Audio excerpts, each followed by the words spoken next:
Hello! So today marks the start of a 3-part look into Borderlands, the pre-sequel, a game decorated with Easter eggs, and I'm simply just going to run the brand new Easter egg titles so we can get on with it. Oh, and I've hidden many secrets within the new intro, so happy hunting.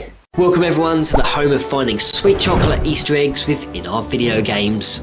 Well, okay, perhaps not chocolate ones, but it's as good as having and finding the real thing, but just on a different level, as this is the Easter egg hunter.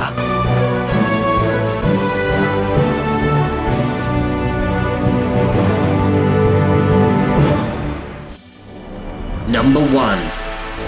To open the floodgates and unleash a mountain of Easter eggs upon us, we are heading to the Triton Flats, which is available to you once Chapter 5, known as A New Direction, has been unlocked. It's a vast place and there is much to discover, and if you head on your moon buggy in a southerly direction, eventually you will stumble upon the location of Bura Bura, where a large building is lurking housing a red car inside, and is the location of our next Easter egg. But before that, head around to the right of this structure, strut up the stairs, grab some ammo if you wish, then progress behind the building some more, and as you do so, a scav will rush at you from underneath a pile of scrap, waste and other rubbish, and his name?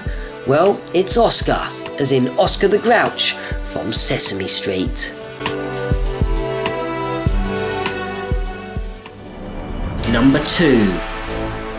So yes, next up we'll stay put in Bura Bura, located within the Triton Flats and at the exact same position.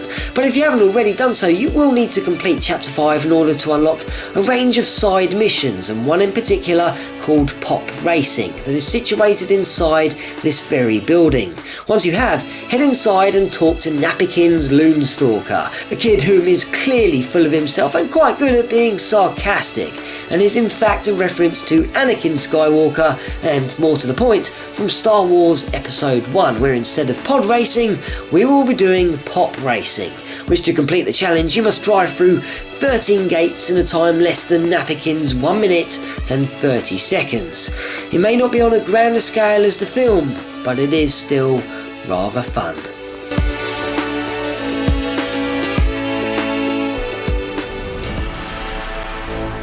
Number 3. Lockboxes can be found everywhere throughout the game, and most, if not all, contain some well-needed cash, helping you to upgrade weapons, beef up ammo stocks and boost energy and health. But there are 1 or 2 boxes that hold special secrets. The best one though rests within the Titan Industrial Facility, a location throughout the mission named Let's Build a Robot Army.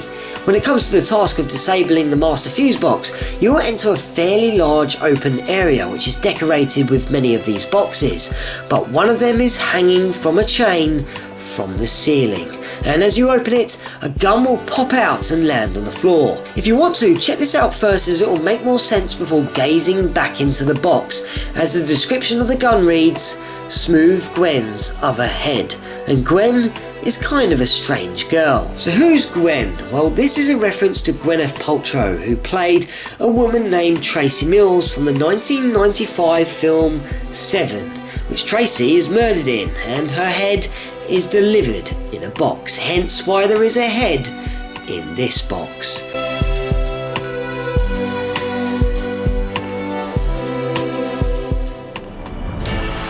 Number 4.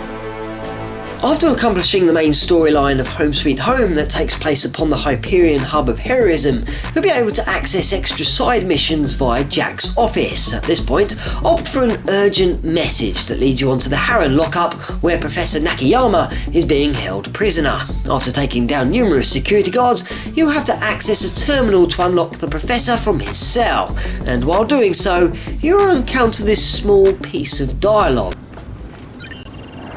Who's using this terminal? Give me your authorization code. Who is this? Give me your rank and serial number. Hell with it.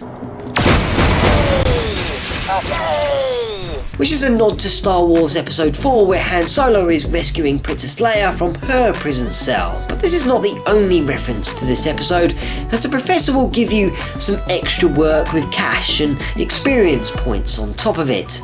One is a paint job, and the other, well, you have to kill Meg and eradicate this teeny tiny genetic abomination which is living in the trash compactor, where not only do the walls slowly close in on you, just like in Star Wars, but you also have to kill Meg from Family Guy. Well, it might not be Meg, but our creature is definitely wearing a pink hat here, and Meg's character in Family Guy during the Star Wars episodes also played the trash compactor creature.